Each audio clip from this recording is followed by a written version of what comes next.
guys, so today is an off day for school. It is election day, so I went out and had some lunch with my friend from church, and we went to the church and just hung out.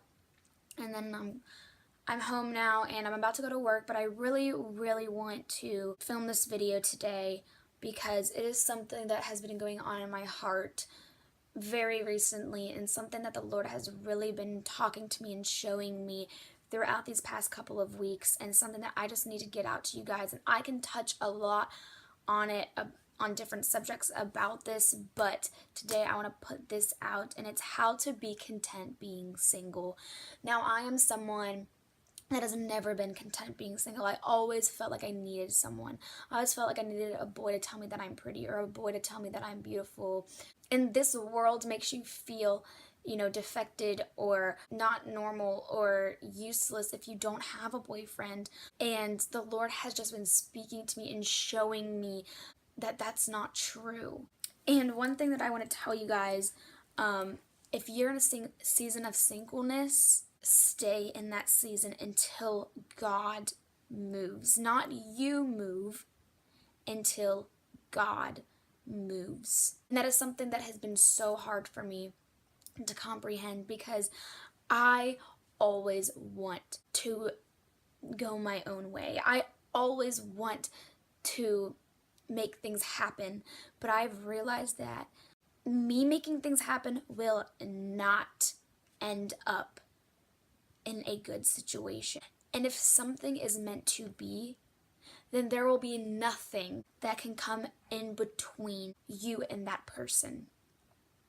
So if there is a person that you feel is your soulmate, or you feel you need to be with, but they're not confronting you, they're not pursuing you, then that might not be the person for you, because a man pursues a woman, and if that is God's plan for you, then there will be nothing that can come in between you and that person.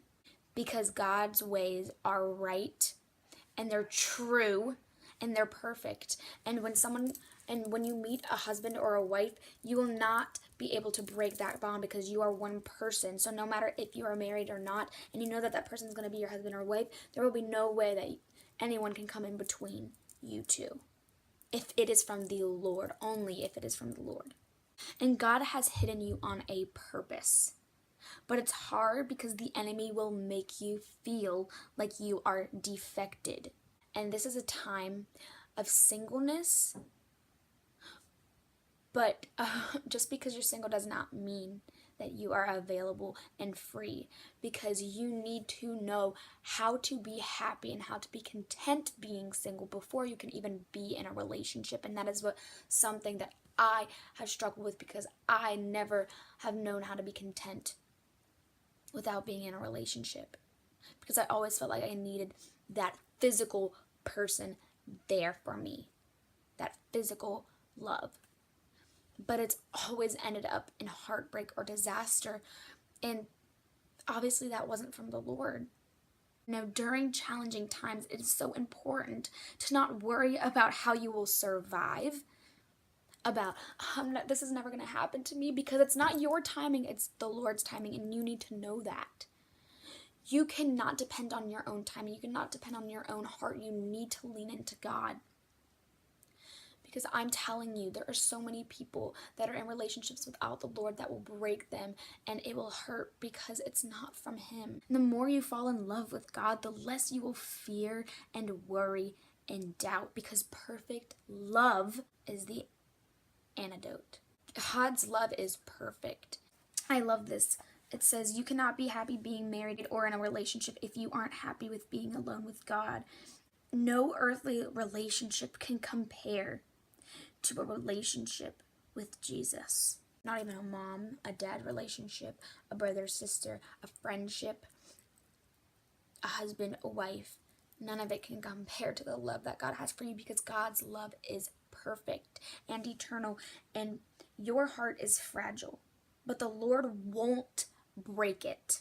And this is what He told me, guys. The Lord won't break your heart. So wait for Him to bring you someone. And in the meantime, fall in love with him, because he knows human hearts are fragile. He made that for a purpose. He made your heart fragile for a purpose. And he's making you wait and testing you if you can wait for him to bring you someone. Because when he brings you someone, that person will not break your heart. That person will not hurt you. That person will not use you. That person will love you. And yes, there will always be times of tribulation or trials because we're not perfect. But that person will not leave you or abandon you or hurt you or cheat on you because the Lord put you with him. So ladies, stop pursuing a guy. Stop pursuing him because the Lord has your interest in mind and he won't break your heart. So lean into him, love on him because he won't break your heart. Only a human will break your heart. And if it comes from God, then it won't hurt. So that was really on my heart and the Lord really spoke to me, and I hope it spoke to you guys. It's hard for me and I'm preaching this, but really I'm struggling with this at the same time. So if you guys have any questions or if you ever need to talk to anyone, please feel free to message me. All my information is down below. I love you guys. I'm praying for you guys, and I'll see you in my next video. Bye, guys.